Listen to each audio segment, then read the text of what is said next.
All right, everyone. Welcome to your daily tarot reading. We're doing this right as sunrise, so the sun's coming up. Should get brighter as it goes.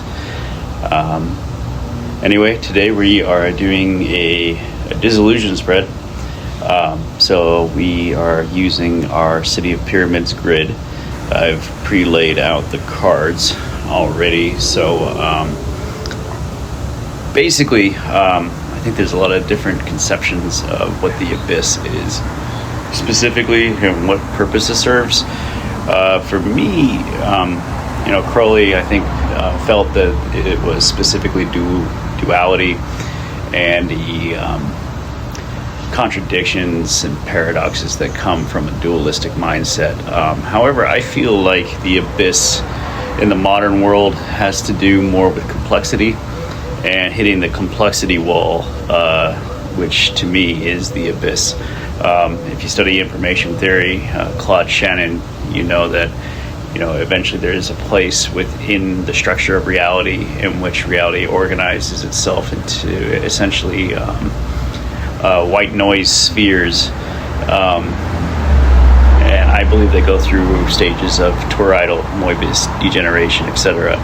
But there is a point, as part of the structure of reality, there is uncertainty and total uncertainty, which is entropy.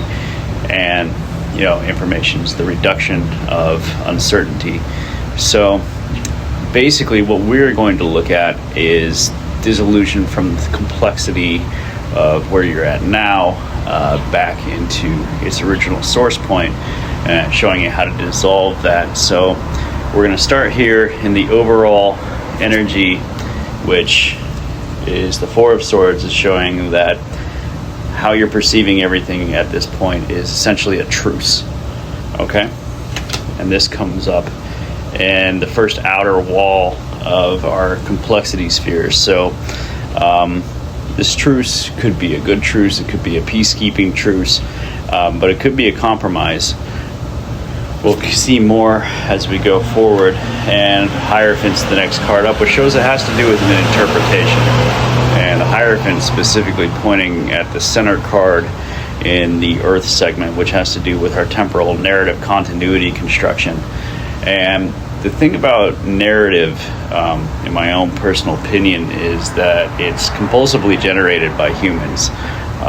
We generate stories naturally, without essentially having to will them or think about them. It's like there's something that our psyche naturally composes. And so this has to do with something, a story or a narrative in your own life that may or not necessarily be true and may not be able to reconstruct itself into continuity,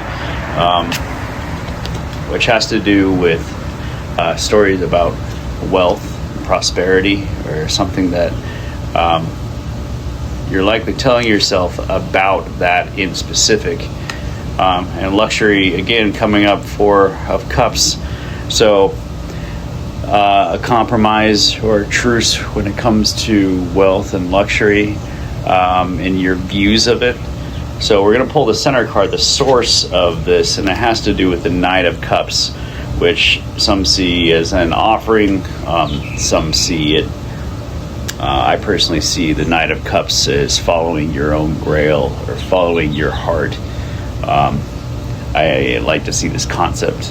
For me, it's the grail walk, where, the leap from the lion's head, like in Indiana Jones. It's like you don't necessarily know what's beneath you or if you'll be caught, but you have to still walk out onto that ledge.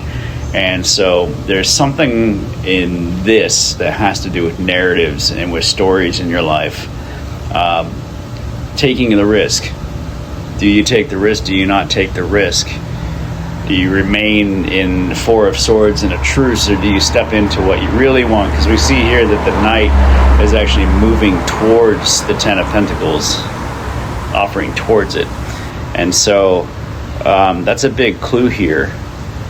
And believe it or not, a lot of this comes sourced from object-self relations. And so this has to do with Queen of Wands. This could be a powerful female figure in your life. It could be you in your creative abilities. But that's the first thing that's coming up, and then they have the Princess of Cups balancing it. So you have the Queen in a position of fire, and then the Princess in the position of water. And it looks like this is sort of the duality or the contrast that's sourcing this complexity. Perhaps not being able to distinguish between which then you have the Knight of Pentacles or the Knight of Discs, and that next quadrant in the object self relationships. So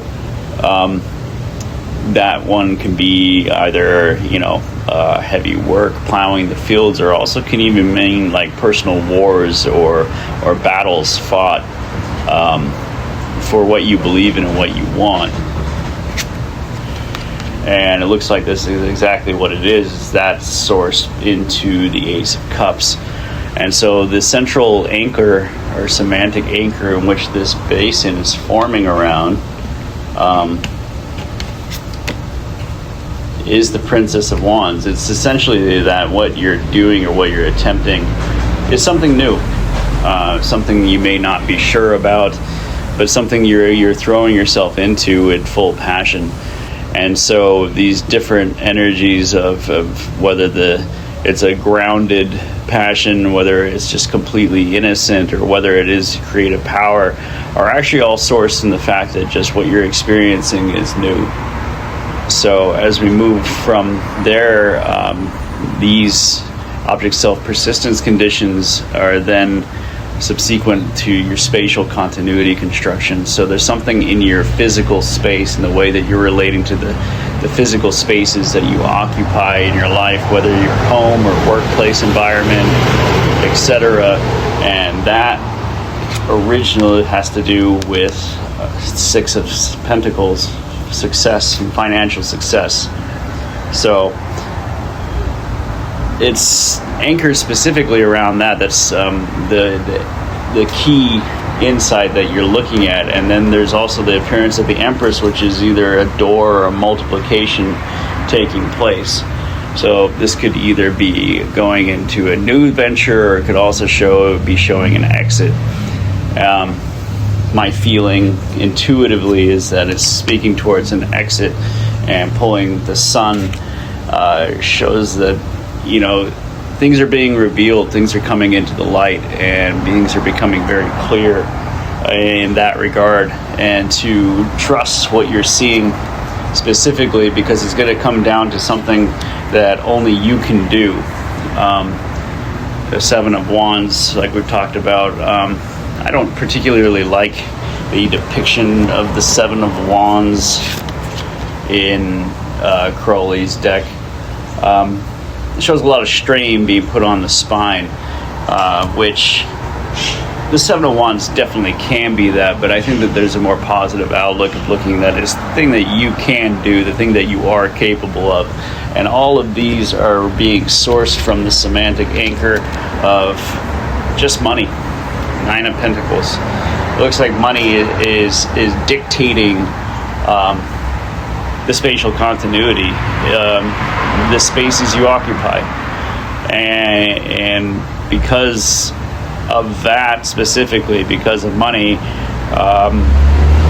that's why you're having your view. That's the anchor point, and that's what it's sourced with. It's not necessarily sourced in other areas. So it's important to remember that money is an important part of the equation, but it's also not the whole equation. We go even further, and this has to do with the inputs you're receiving. So as we're going into input integration, think deeply about what you're taking in specifically, especially in this information age where there's so much information, and it's just the continuous Prince of Discs means the continuing work. It means that the integration is just the continuity of the stories, the continuity of the workplace, the continuity of the money, and looking at the entire board. This is what's forming the basis of your conception of your reality right now. Just showing the Nine of Wands strength, which to me is a sort of bullseye with the arrow at the center. You see the right shot. You see the core, right? It's interesting because we have our 4 pillars now at the center of our spread around the anchor card, the sphere that created this propagation into your life. Literally, when I built my cubic altar, I referred to the City of Pyramids board as the Tablet of Union, and my cubic altar fits exactly on these corners. So you can see that the cornerstones in this reality are the 10 of discs, the Ace of Cups, the 6 of discs, and the 9 of Wands, which are very strong foundations for a reality basis. But also to see that these are the areas that are propagating out and creating the other feelings, which brings us to the Devil card. It's unknown. To me, the Devil card is the essential anchor. It's the horizon line. I think the only thing that people are really afraid of is the unknown. I think this is showcase specifically in horror films. The less you see, the more scary it is, right? Because we project our own fears into things. When you don't know something, you project a fear, and those fears are usually based off of past traumas. They're based off of stories. They're based off of identities. It doesn't necessarily mean it's the way that things are. It's the way that things could be, and the could be is what scares us, even though the could be very good.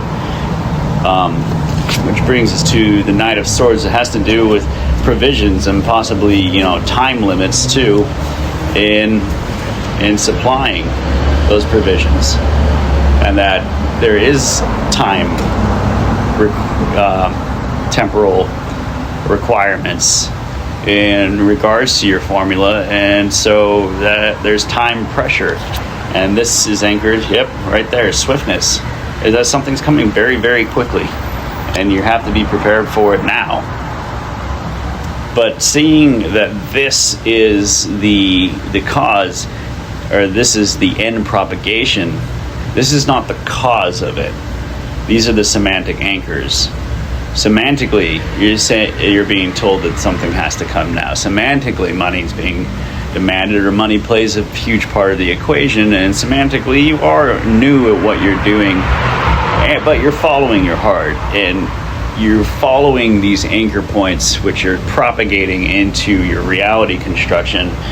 But what it's really about, and what it's sourced in, this is going to be revealed in our final card, is your works. Now, the 3 of Pentacles I see more as your great work. This is what your soul is here to create. It's why you incarnated. It's why you're here. And it's about going towards your great work and performing your great work and manifesting that on the planet. And that is what the core debate, or the core creation and reality propagation is coming for. Is you're being asked to take a step back and look at the big picture. What do you want to create in this world? What do you want to put into this world? Who do you want to be? And you decide. And that's our reading for today.